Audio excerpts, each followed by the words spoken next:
This episode is brought to you by Progressive Insurance. Do you ever find yourself playing the budgeting game? Shifting a little money here, a little there, and hoping it all works out?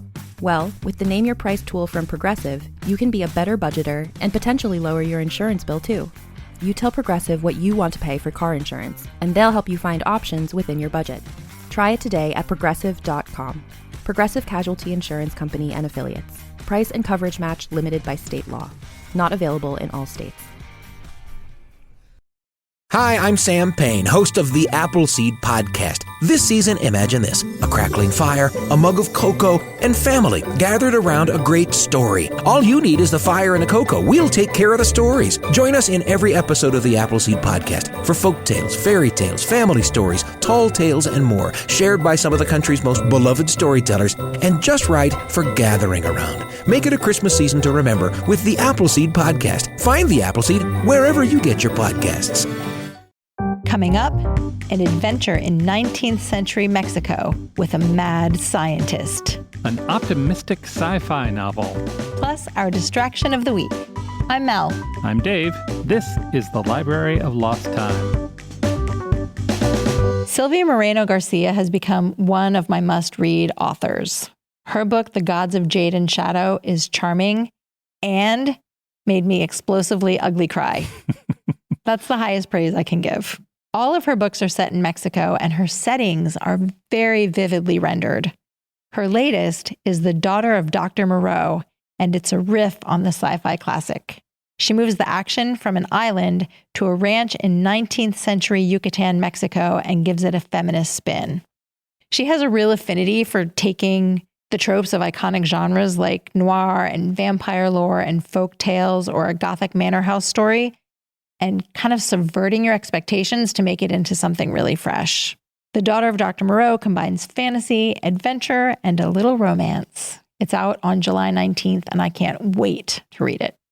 My book is A Prayer for the Crown Shy by Becky Chambers. There's a subgenre of speculative fiction that is new to me. It's called hope punk. I love that name. I do too. Hope punk. Yep.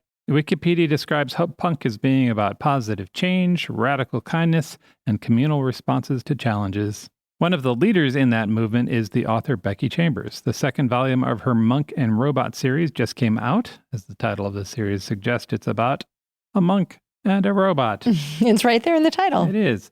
The first book in this series was a psalm for the wild-built. It was enthusiastically received by both reviewers and readers. I'm curious to see what the second volume is like. It's A Prayer for the Crown Shy by Becky Chambers. And now, our distraction of the week. Let's start here. Timbuktu is a real place. It's not just a euphemism for the end of the earth. It's a city in Mali on the edge of the Sahara. And it used to be a center of learning. It's home to one of the world's oldest universities. In 1450, the population was 100,000 people, and a quarter of them were scholars. Back then, Mali was also one of the wealthiest nations on earth. Caravans traded in salt, gold, and sadly, slaves. Things are challenging in Mali these days. They've had 2 coups d'etat in the last 2 years, and that was on top of the pandemic. Tourism has shut down. The U.S. State Department recommends you avoid the whole situation. There is a small thing you can do to help. You can send a postcard to someone you love from Timbuktu. Yeah, a former tour guide named Ali Niali created a website called Postcards from Timbuktu. For about $10, you pick a postcard, then a person in Timbuktu will write out your message by hand and send it anywhere on Earth. Each one is stamped at the Timbuktu post office. The postcards feature camel caravans and historic landmarks and art from Timbuktu's last master calligrapher. I love this project because it supports Malian people on the ground in Timbuktu. And you get to think of a clever message for your postcard. I'd love you from here to Timbuktu, maybe. That's a good one. Or I would follow you anywhere. Or with the reception I'm getting from you, I might as well be in Timbuktu. Visit strongsenseofplace.com/library for more details about the books we mentioned and how you can send a postcard from Timbuktu. Thanks for joining us in the Library of Lost Time. Remember to visit your local library and your independent bookstore to lose some time yourself. Stay curious. We'll talk to you soon.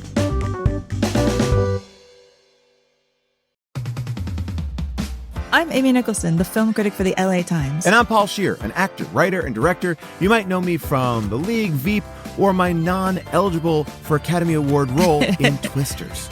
We love movies, and we come at them from different perspectives. Yeah, like Amy thinks that, Joe Pesci was miscast in Goodfellas, and I don't. He's too old. Let's not forget that Paul thinks that Dune 2 is overrated. It is. Anyway, despite this, we come together to host Unspooled, a podcast where we talk about good movies, critical hits, fan favorites, must-sees, and in case you missed them.